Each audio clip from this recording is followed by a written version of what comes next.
আছে ময়মনসিংহ জেলা শহরে বিভিন্ন পর্যায়ের ব্যবসায়ী ভাইরা, চাকরিজীবী ভাইরা, শ্রমজীবী ভাইরা, ছাত্র বন্ধুরা, পর্দার আড়ালে মহিলা প্যান্ডেলে অবস্থানরত আমার মায়েরা এবং বোনেরা, আইন শৃঙ্খলা বাহিনী পুরো জেলা শহর সিকিউরিটি প্রোটোকল দিয়ে ঘিরে রেখেছে। আমি দেখলাম, মাশাআল্লাহ, আমি মুগ্ধ হয়েছি। এখানে জয়েন্ট ভেঞ্চারে সিকিউরিটি প্রোটোকল কাজ করেছে। আমি নামার পরে দেখলাম ওখানে ফায়ার সার্ভিসের সদস্যরা আছেন, পুলিশ বাহিনী, বিজিবি দেখলাম, আবার র্যাবের ভাইয়েরা, বিভিন্ন পেশা আইন শৃঙ্খলায় নিয়োজিত ভাইয়েরা এবং ভলান্টিয়ারদের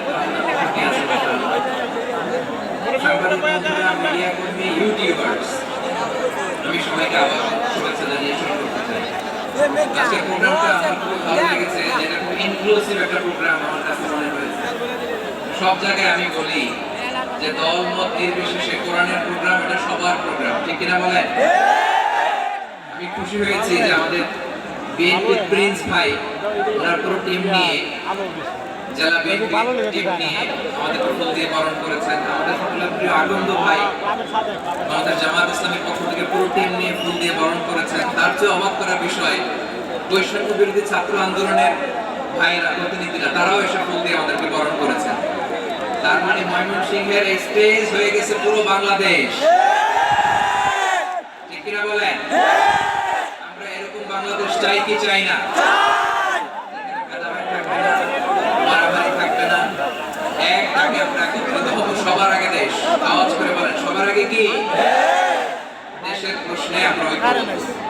এই যে 24-এর ছাত্র নাগরিক অভ্যুত্থান, এরপরেও যদি আমরা একত্রিত হতে না পারি, এটা আমাদের জন্য আফসোসের। এই যে অন্তর্ভুক্তিমূলক ইনক্লুসিভ বিশেষ আপনারা সবাই আজকে স্টেজে একত্রিত হয়েছেন, খুব খুশি হয়েছি। আমি সবার জন্য প্রাণ ঢালা দোয়া এবং অভিনন্দন জানাচ্ছি। প্লে কার্ড নিয়ে যারা দাঁড়িয়েছেন তাদেরকে শুভেচ্ছা, ব্যানার নিয়ে অনেকে দাঁড়িয়েছেন, শুভেচ্ছা। ফিলিস্তিনের পতাকা নিয়ে দাঁড়িয়েছেন, তাদেরকে শুভেচ্ছা। লা ইলাহা ইল্লাল্লাহ মুহাম্মাদুর রাসূলুল্লাহর পতাকা উড়াচ্ছেন, তাদেরকে প্রাণ ঢালা অভিনন্দন। এটা কি বুকা চোদা নাকি রে? আমি চাইবো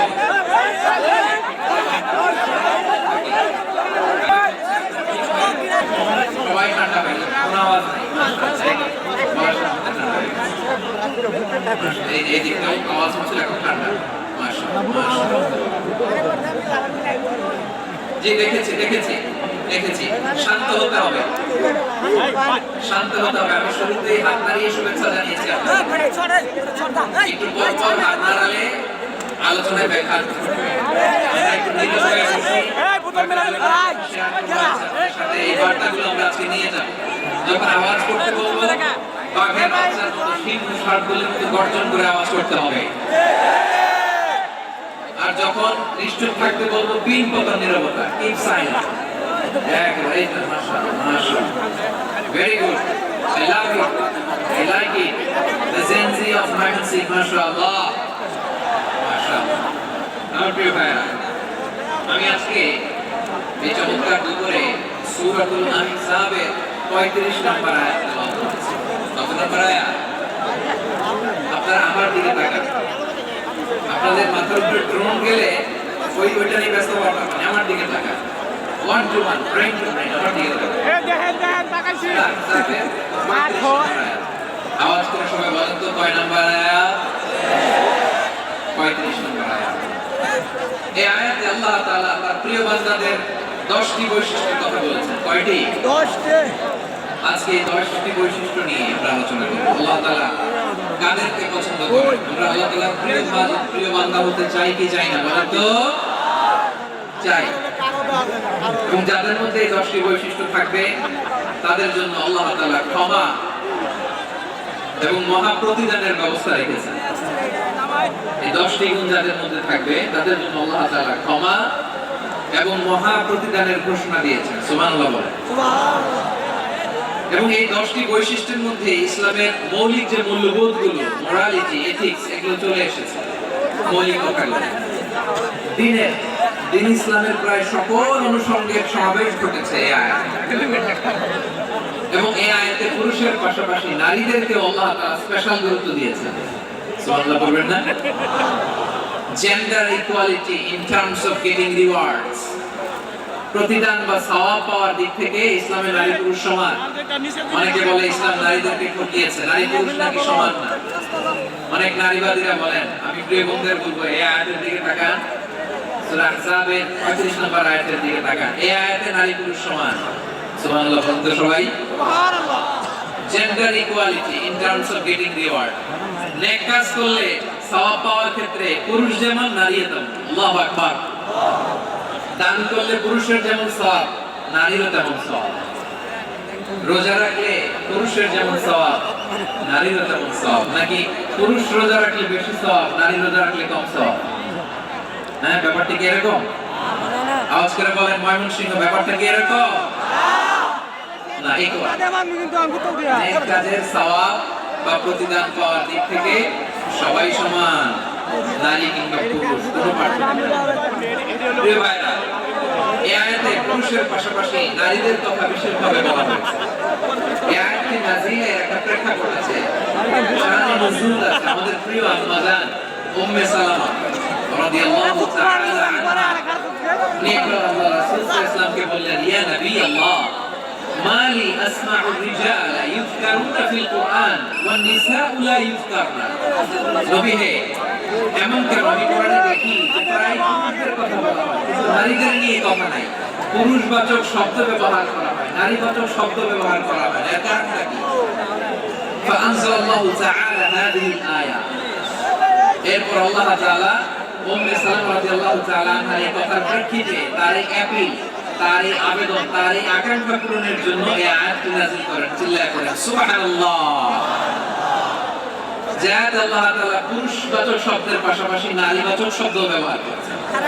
যেমন ধরেন মুমিনিন, এটা বললে এর মধ্যে পুরুষও আছে নারীও আছে। মুসলিমিন, এটা বললে এর মধ্যে পুরুষও আছে নারীও আছে। কিন্তু এই আয়াতে আল্লাহ তাআলা মুসলিমিন বলার সাথে সাথে আবার বলেছেন মুসলিমাত। ইন্নাল মুসলিমিনা ওয়াল মুসলিমাতি ওয়াল মুমিনিনা ওয়াল মুমিনাতি ওয়াল কানিতিনা ওয়াল কানিতাতি। পুরুষবাচক শব্দের পাশাপাশি আবার এক্সট্রা নারীবাচক শব্দ ব্যবহার করেছেন। আলহামদুলিল্লাহ বলেন। প্যান্ডেলে যে সমস্ত আমার বোনেরা নারীরা আছেন, আপনাদের খুব খুশি হওয়ার কথা যে উম্মে সালামা রাদিয়াল্লাহু তাআলা আনহা, আমাদের আম্মা জান, বিশ্বনবী সাল্লাল্লাহু আলাইহি ওয়াসাল্লামের প্রিয়তমা স্ত্রী, তিনি তো আপনাদেরই প্রতিনিধি, আপনাদের রিপ্রেজেন্টেটিভ হয়ে তিনি বলেছিলেন শুধু পুরুষবাচক শব্দ কেন, নারীদের কথা কই। আল্লাহ তাআলা নারীদেরকে খুশি করবার জন্য তাদের এই আবেদনের প্রেক্ষিতে প্রতিটি শব্দ পুরুষবাচক শব্দ ব্যবহারের পাশাপাশি নারীবাচক শব্দ ব্যবহার করেছেন। আওয়াজ করে পড়ুন আল্লাহু আকবার। তার মানে নেক আমল করলে, ভালো কাজ করলে, সৎ কর্ম করলে সেটাতে নারী আর পুরুষ সমান।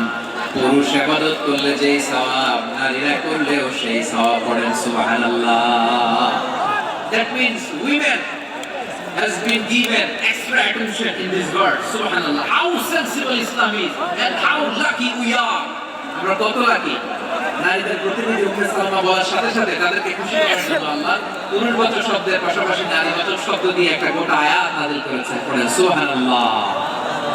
তাহলে আসুন আমরা দেখি কোন 10টি বৈশিষ্ট্য আল্লাহ তাআলা এখানে উল্লেখ করলেন যাদেরকে আল্লাহ তাআলা পছন্দ করেন। আওয়াজ করে আমার সাথে বলেন তো, এখানে কয়টা বৈশিষ্ট্যের কথা বলা হয়েছে? কয়টা? 10টা শুনবেন তো? শুনে একসাথে বিদায় নেবেন তো? নাকি আগে আগে উঠে যাবেন? আমি ওঠার আগে কে কে উঠবেন? হাত তোলেন তো দেখি। আমি ওঠার আগে উঠে যাবেন? বলে তুলছে না? আচ্ছা, ঠিক আছে, ঠিক আছে। শান্ত হয়ে আর আমার কথা শুনুন। তাহলে যে 10টি বৈশিষ্ট্য আল্লাহ তাআলা পছন্দ করেন যে ঈমানদার বান্দাদের মধ্যে থাক, তার এক নাম্বার হচ্ছে আল্লাহ তাআলা বলেন ইন্নাল মুসলিমিনা ওয়াল মুসলিমাতি, নিশ্চয়ই মুসলিম পুরুষ এবং নারী, নিশ্চয়ই মুসলিম পুরুষ এবং নারীকে আল্লাহ পছন্দ করেন। আমরা মুসলিমরা সবাই এখানে আওয়াজ করে বলেন আমরা মুসলিম কিনা? মুসলিমিন ওয়াল মুসলিমাত, মুসলিম পুরুষ কিন্তু না বইলো মানে সারেন্ডার করা। ইসলাম মানে সারেন্ডার করা। কার সামনে? আল্লাহর ইচ্ছার সামনে, আল্লাহর আদেশের সামনে, আল্লাহর আইনের সামনে আত্মসমর্পণের সারেন্ডারের নামই হচ্ছে ইসলাম। চিল্লায়ে বলেন ঠিক কিনা? কেউ যখন নিজেকে মুসলিম বলে দাবি করে, তখন আল্লাহর কোন বিধান আসলে, আল্লাহর কোন আইন তার সামনে আসলে সেটা মানব কি মানব না এমন কথা বলার তার সুযোগ নাই, মানতেই তাকে হবে। আওয়াজ করে বলেন ঠিক কিনা। এই আয়াতের পরে আল্লাহ বলছেন ওয়া মা কানা লিল মুমিনিন